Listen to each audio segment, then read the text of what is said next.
सभी साथियों को मेरा नमस्कार। साथियों, जीवन के कुछ अनसुलझे रहस्य में आगे की चर्चा मैं आपसे करता हूँ।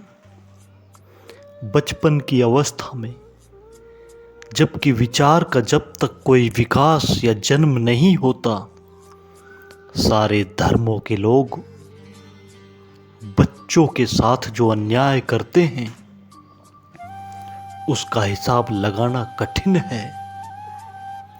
जबकि विचार का कोई जन्म नहीं हुआ, तब हम उन्हें जो भी सिखा देते हैं वह बच्चों के चित्त में गहरा होकर बैठ जाया करता है और जीवन भर वे उसी को दोहराते रहेंगे, इस भांति जानते रहेंगे कि जैसे सब कुछ जानते हैं, जबकि वे कुछ नहीं जानते। वे बच्चे बड़े हो जाएंगे और जब उनके जीवन में प्रश्न उठेगा ईश्वर है, तो बचपन से सीखी गई बात उनके भीतर से कहेगी यह सीखी हुई बात।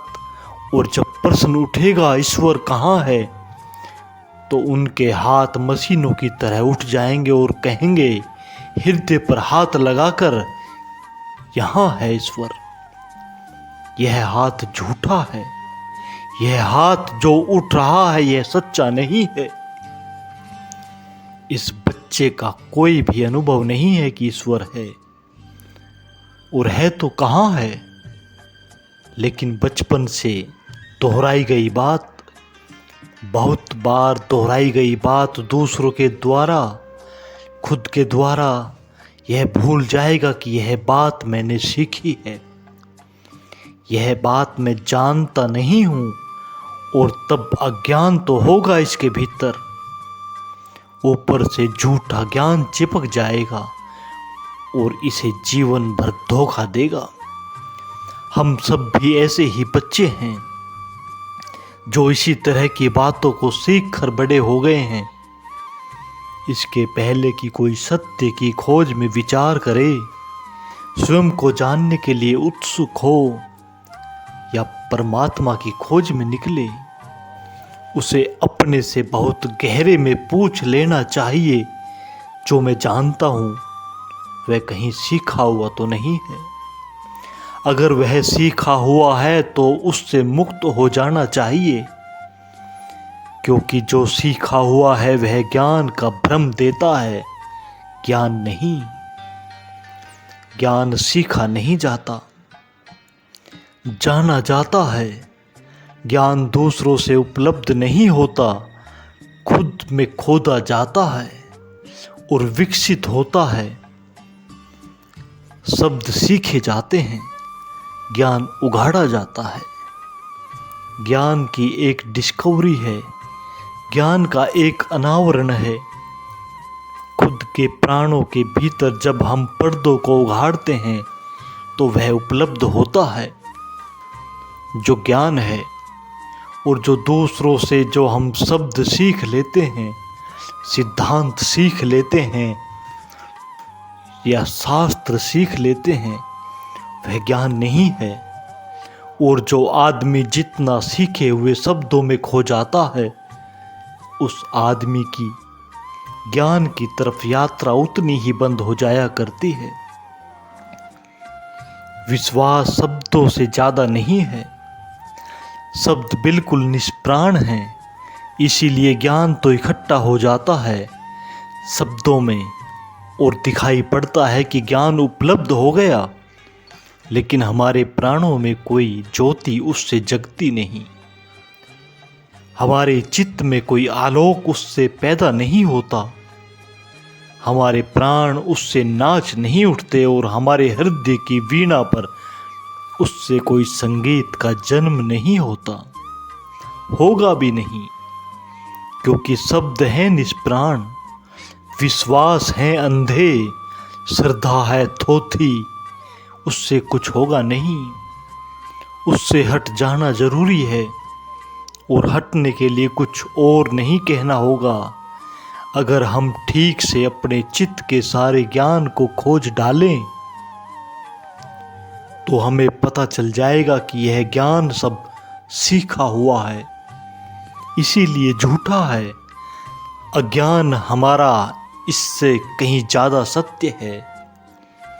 सुकरात को उसके मित्रों ने एक दिन जाकर कहा, एथेंस में सारे वृद्धजन कहते हैं कि सुकरात महाज्ञानी है। सुकरात ने उन मित्रों को कहा, जाओ और उनसे कहना ऐसी झूठी बातें न कहें, क्योंकि सुकरात खुद यह कहता है कि वह ज्ञानी नहीं है, महाअज्ञानी है। और सुकरात ने कहा, जब मैं छोटा था और मेरी अवस्था थोड़ी थी, तब मुझे यह ख्याल था कि मैं जानता हूँ।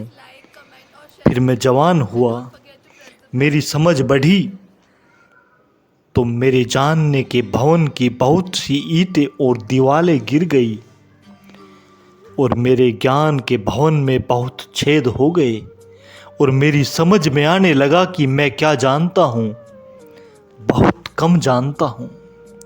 लेकिन जैसे जैसे मैं वृद्ध हुआ और मेरी खोज गहरी हुई और मेरी आंखें ज़्यादा सतेज हुई, तो मैंने पाया कि वह भवन जो ज्ञान का बचपन में मालूम होता था, बिल्कुल गिर गया। अब उसकी कोई दीवारें नहीं रह गई। और जैसे जैसे मैं वृद्ध होता जा रहा हूँ, मुझे समझ में आ रहा है कि मैं नहीं जानता कुछ भी। आप हैरान होंगे, जानने का भ्रम बहुत चाइल्डिश है, बहुत बचकाना है। न जानने की समझ बहुत गहरी है, बहुत बुद्धिमता से भरी हुई है, क्योंकि जानने का भ्रम विश्वासों से पैदा होता है। और जब समझ पूर्वक दिखाई पड़ता है कि विश्वास तो उधार है, न जानने का बोध, न जानने की अवस्था का अनुभव। पहला सूत्र है, आत्मज्ञान की दिशा में मैं नहीं जानता हूँ। इस बात को जानना, यह सत्य है कि मैं नहीं जानता हूँ, और इस सत्य से जो शुरू करेगा वह अंततः परम सत्य को उपलब्ध हो जाता है। लेकिन जो इस असत्य से शुरू करेगा कि मैं जानता हूँ, ईश्वर है, आत्मा है, उसकी यात्रा कभी सत्य पर कभी पूरी नहीं हो सकती। क्योंकि जो हम बीज में बोते हैं, वही हमें फसल भी काटनी होती है। अगर बीज ही असत्य के बोए गए हों, तो फसल सत्य की नहीं काटी जा सकती। विश्वास असत्य है, क्योंकि वह स्वयं का जाना हुआ नहीं, और इसीलिए उसके आधार पर जो अपने भवन को खड़ा करेगा, उसका भवन झूठा होगा। वह ताश के पत्तों की तरह होगा। जिंदगी की हवाएं उसे उड़ा देंगी और नष्ट कर देंगी। वह भवन सच्चा नहीं है। इसीलिए पहली बात, एक सत्य से ही बात शुरू करें, और वह सत्य यह है कि हम नहीं जानते, और जो हम जानते हैं वह भ्रामक है, उधार है, औरों का दूसरों का है। मनुष्य के व्यक्तित्व के भ्रांत हो जाने में श्रद्धा और विश्वास पहला कारण है। श्रद्धा और विश्वास से उल्टा क्या होगा? अश्रद्धा, अविश्वास नहीं। डिक्शनरियां अक्सर झूठ बोल देती हैं, शब्दकोश अक्सर झूठ बोल देते हैं।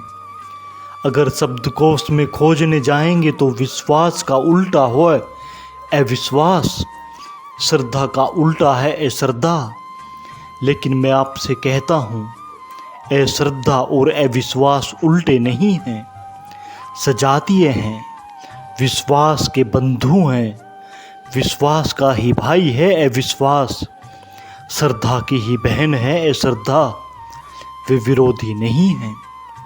विरोधी इसलिए नहीं है कि अश्रद्धा भी अविचार है, वह भी विवेक नहीं है।